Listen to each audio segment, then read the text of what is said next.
Hey now YouTube, Haul here. Just going to do a quick review of the Ferris 800 zero-turn mower that I've had for probably about 2 or 3 months now.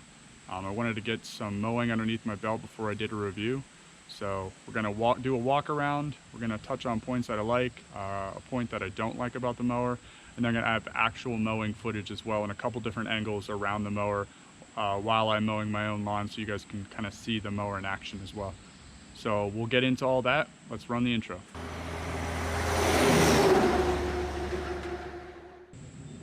All right, YouTube, here's the Ferris ISX 800.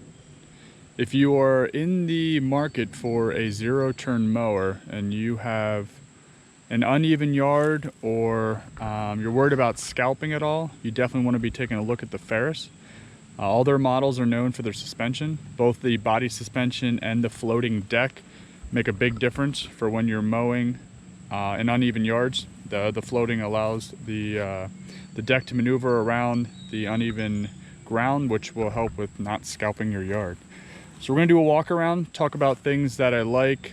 I have only one thing I really don't like about the mower, so we'll cover that as well. But starting at the front here, you can see the heavy springs. Actually for the mower, which help with a very, very smooth ride. You also have the cross bracing here on the front. The extra wide tires, so the 700 series has a little bit thinner tires in the front. When I was looking at the different models, I went with the 800 because I wanted the wider tires, because I do have to mow sometimes in softer ground, and when that is the case, the wide tires definitely help with not digging in or messing up the front and putting grooves in the yard, so that's a big help.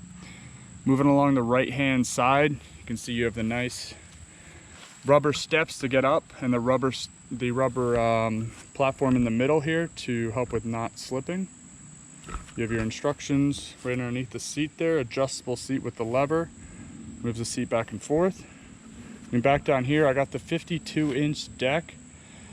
They have all deck sizes. I went with the 52 because of the uneven yard, like I talked about before. I didn't want too wide of a deck, just in case I have a bunch of gullies and divots and stuff like that. So this allows me to cut without having any issues.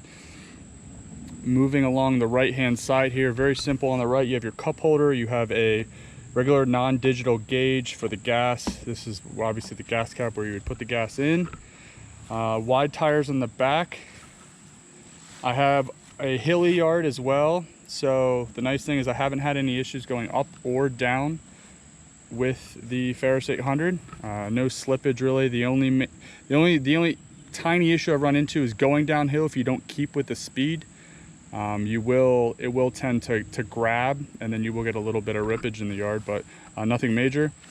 2 major springs in the back as well. You can see it's got a lot of play, which is great. Really, really smooth ride. Really like it a lot. I like the engine guards in the back. Protects the exhaust as well as the engine. I got the 27 horsepower Briggs & Stratton. They also have a Kawasaki version motor. Not too many differences. If you look into the forums and stuff, I've talked to some people who had Ferrises as well, and they mentioned about the Kawasaki doesn't get bogged as much if you have heavy grass and you're trying to mow it at speed. I really haven't had any issues with the Briggs in that scenario. I have mowed with some pretty long grass and have not run into that situation.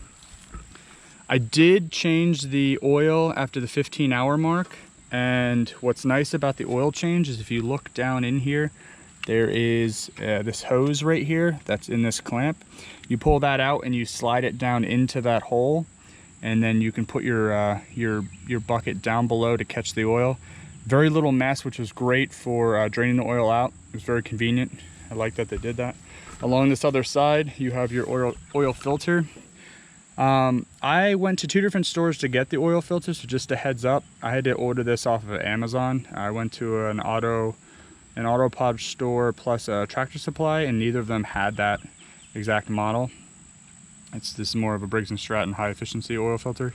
So I did order it online, came in fine, no big deal, but just realize that when you're obviously taking the oil filter off, even if you've drained it, make sure you shove some towels underneath there, because there will be quite a bit of oil that comes out of that side, just to try to reduce the mess. So just a heads up there. Coming around to the other side, control panel, nothing fancy here as well, just like the other. You have your hours gauge, you have your throttle, ignition, mower, the actual mower on and off, and then your choke. Because there's not a lot of digital, I feel like I'm not going to have long-term issues, which I like, which is great. On this side, this is a rubber chute, which is great for getting in close to trees, so it will flex. I have, and it won't score the bottom of your trees and cause any issues for disease or anything like that for your trees, which is nice. This does flip up. You can get a metal casing that goes over that, which would allow you to mulch from both sides and would allow you to get close to beds on either side of the mower as well. You don't have to worry about throwing grass in your flower beds. Ergonomic handles, they slide in all the way, which is nice. Slide in as far as you would need.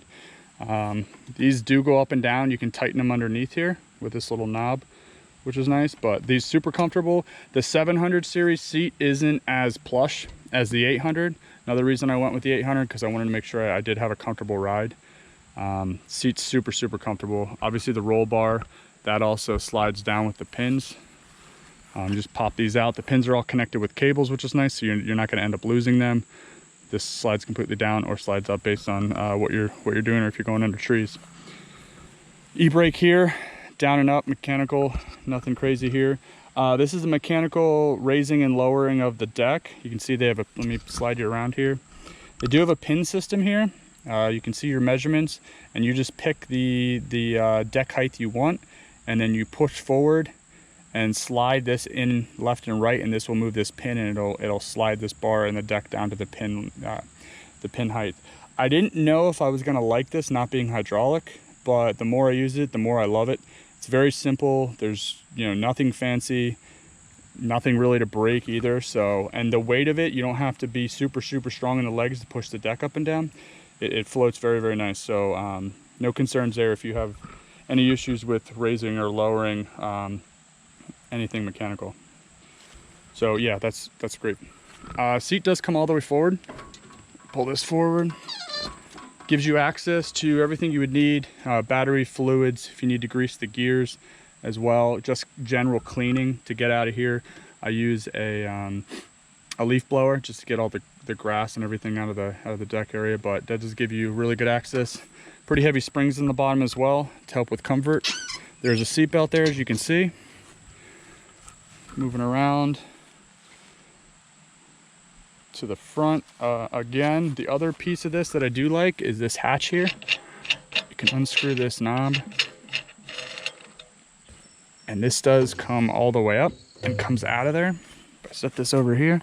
So it does give you access to the bottom as well for greasing if you can't reach it from under the seat. You can also pull all the grass. There is quite a bit of collection of grass, obviously, that happens underneath here. So if you have wet grass and you don't want the deck to rot or rust, you can have the ability to get to that space and get under there. Nice rubber grommets to keep it off the metal. On metal, you do get a bit of scratching here on the front. I did notice when I cleaned it. Not a huge deal. You could touch that up or even put a rubber piece there if you wanted, but just to get that back in, it goes right into those notches there. Slides right down on there, and you can tighten that right back up. I've had this mower for a couple of months now. I wanted to have a couple of tries with mowing my yard under my belt before I did do a review. This is my first zero turn. I've had only tractors before this point. It has cut my mowing time down to half. It took me close to 4 hours to mow my yard up to this point, and now I got that to just a little bit over 2 hours. Great speed, great cut. Everything's well balanced. Like I said, the floating deck is extremely helpful for uneven yards, and it has plenty of power. And even in moist ground with the fat tires, you don't get a lot of digging. So overall, love the mower. Just to cover the one thing I don't like about the mower, and I've only run into this on one occasion, there is no lighting on the mower. You can buy a light bar kit, which is, I believe, an aftermarket Ferris model. From what I've seen, I believe it's on the website. I think I saw it on Amazon, and I think it's a Ferris actual product, but I'm not exactly sure. But there is no lighting, so if you are super busy and you're trying to get the mowing in at the last minute, There's no lighting when it starts to get dusk. So unless you're gonna wear a pretty heavy duty headlamp or anything like that, mowing into the dusk and into the darkness is not really an option with this mower. But they do, like I said, they do make an aftermarket attachment. I believe it's a light bar that sits on the front, right here on the front, whether it's in those notches or not. I have not looked into that in detail, but that's the one downfall that I don't like, because a lot of the times I do run into mowing into the dusk, and when you start not being able to see your lines, it's a little bit difficult. I do have actual mowing footage. I'm gonna tag on right after this walk around, so you'll get to be able to see it in action. I do all kinds of angles from the right side, left side, over top, and from behind. So you'll get to see that in action. So we'll move to that next. Thank you very much.